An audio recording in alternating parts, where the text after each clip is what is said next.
Hello, guys, welcome back to my new channel that is Learning with Me. तो guys हमने देखा था जैसे हमने इंट्रोडक्शन वाला एक पोर्शन देख लिया था ट्रैक्योइसोफेगल फिस्टुला का। तो आज हम देखेंगे इसका पार्ट 2 जिसमें हम फिर risk factor, sign symptoms and types इसके देखेंगे। तो देखते हैं हम इसके रिस्क फैक्टर। सबसे पहले मैं आपको बताऊंगी कि जो ट्रैक्योइसोफेगल फिस्टुला है उसके रिस्क फैक्टर पहला क्या है। पहला रिस्क फैक्टर हम यही बोल सकते हैं कि दैट इज़ अननोन कॉज, क्योंकि ये एक कंजेनाइटल डिजीज़ है। Congenital disease mainly unknown cause होता है उनका, मेन हम बोलते हैं जिसका कोई कॉज ही नहीं पता है हमें। वैसे तो इसमें जैसे क्रोमोसोमल बहुत सारी ऐसी मैटर्निटी से रिलेटेड बहुत सारी ऐसे कॉजेज़ आ सकते हैं, लेकिन जो इसका एग्जैक्ट कॉज है वो अभी तक फाइंड आउट नहीं किया गया है। तो इसका पहला कॉज तो हम यही बोलते हैं that is unknown cause. Second cause है इसका पॉलीहाइड्रा अमीन्यूज, जिसे हम इस टर्म को हम बेसिकली बोलते हैं जैसे amniotic fluid more than 2000 ml। Amniotic fluid जो कि मदर के वूम पे होता है जब बेबी वूम पे रहता है, तो इसमें क्या रहता है कि जिसमें 2000 ml से ज़्यादा अम्योनेटिक फ्लूइड का जो लेवल है वो ज़्यादा होगा, तो तब जाके हमें ये देखने को मिलता है। नॉर्मल जो अम्योनेटिक फ्लूइड है वैसे मेनली 6 या समथिंग 600 ml तक इतना रहता है एक मेच्योर बेबी में, 6 to 800 ml तक। लेकिन जब 2000 ml से ऊपर मतलब ज़्यादा इंक्रीज़ हो जाता है तो इसे हम इसका एक रीज़न ये भी है। नेक्स्ट है हमारा pre mature infant that is born before 37 weeks, जो कि 37 वीक्स से पहले जो बेबी हमारा डिलीवर हो जाता है उसे हम प्री मेच्योर बेबी बोलते हैं।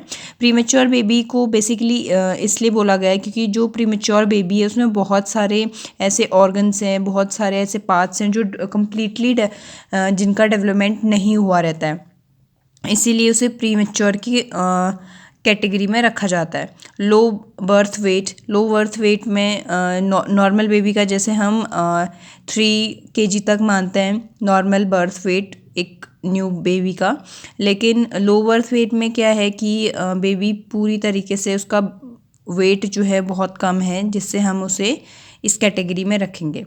सिंगल अम्लाइकल आर्टरी की वजह से बेबी में इसोफेगल फिस्टुला देखने को मिल सकता है। मैटरनल इन्फेक्शन है, बहुत सारे ऐसे टेट्रोजेनिक इन्फेक्शंस होते हैं जो जिसकी वजह से रिस्क फैक्टर इसमें देखने को मिलता है।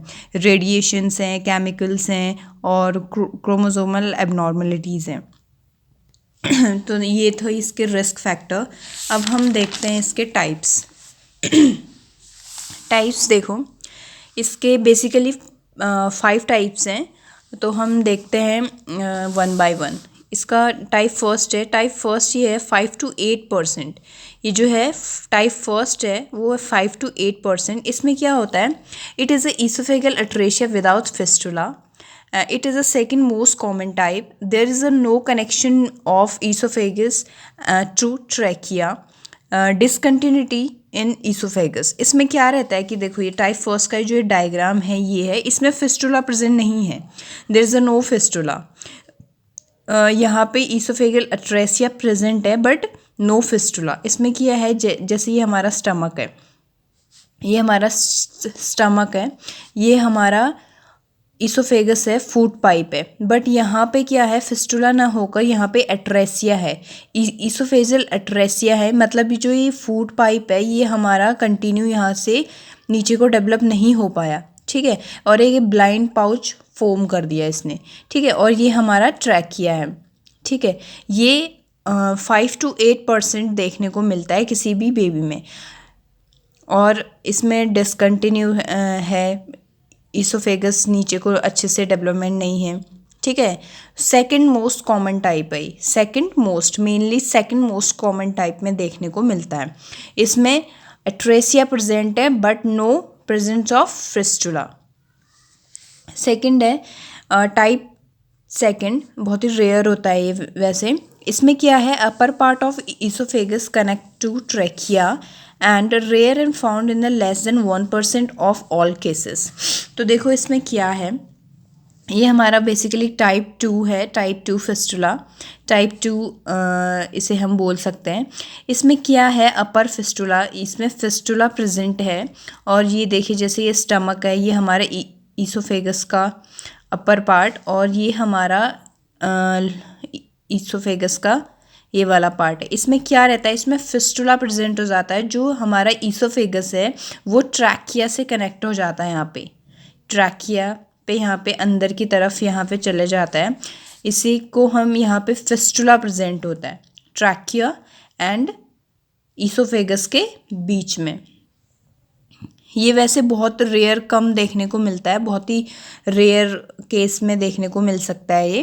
एंड अब देखो हमारा टाइप थर्ड, टाइप थर्ड में क्या है, मोस्ट कॉमन टाइप 80 to 95 ना 80 to 95 बच्चों में ये देखने को मिल सकता है। अगर किसी भी बच्चे में ट्रैकियो ईसोफेगल फिस्टुला है तो बेसिकली वो थर्ड वाले टाइप का होगा। तो इसमें क्या रहता है, आप डायग्राम में देख सकते हो, ईसोफेगस यहाँ पे एक ब्लाइंड पाउच के फॉर्म में है यहाँ पर, और ये जो ट्रैकिया है और यहाँ जो लोअर पार्ट है हमारा ईसोफेगस का, ये यहाँ पे इस तरीके से यहाँ पे एक दूसरे के ऑर्गन में धंस चुके हैं, ठीक है। यहाँ पे लोअर पार्ट में फिस्टुला है, इसे थर्ड टाइप बोलते हैं हम, और ये बहुत ही कॉमन टाइप है, 80 to 95% मेनली पाया जाता है।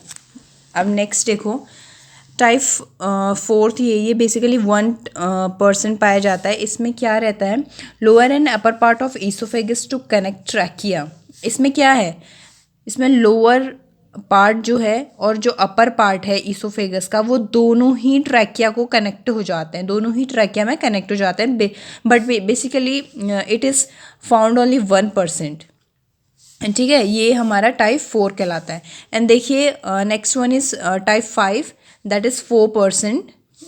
इससे हम this is also called H type, ठीक है। इस फिफ्थ वाले टाइप को हम बोलते हैं एच टाइप ऑल्सो। देखो क्यों, क्योंकि no oesophageal atresia but the oesophagus and trachea are attach in H shape because it having H shaped. H shape कैसे है जी, ये हमारा ईसोफेगस है और ये हमारा ईसोफेगस कंटिन्यू है इसमें, बट ये यहाँ पे ट्रैकिया के साथ इस तरीके से लाई कर रहा है कि ये जो अल्फ़ाबेटिकली एच लेटर्स का है ये हमें दिखाई दे रहा है, एच शेप बना रहा है। तो इसीलिए यहाँ पे ईसोफेगस ट्रैकिया तो प्रेजेंट नहीं है, ओनली फिस्टुला प्रेजेंट है। फिस्टुला किस तरीके से प्रेजेंट है, देखिए नीचे से भी और यहाँ से ऊपर से भी दोनों तरीके से एच शेप बना रहा है ये, तो यहाँ पे इस तरीके से फिस्टुला प्रेजेंट है, ठीक है। तो गाइस ये थे इसके टाइप्स और रिस्क फैक्टर देखे हमने। अब हम क्लिनिकल मैनिफेस्टेशन इसके नेक्स्ट पार्ट में दिखाएंगे। अगर आई होप आपको समझ में आया हो, अगर समझ में आया तो प्लीज़ लाइक करें, शेयर करें एंड कमेंट करें। Okay, take care, thank you.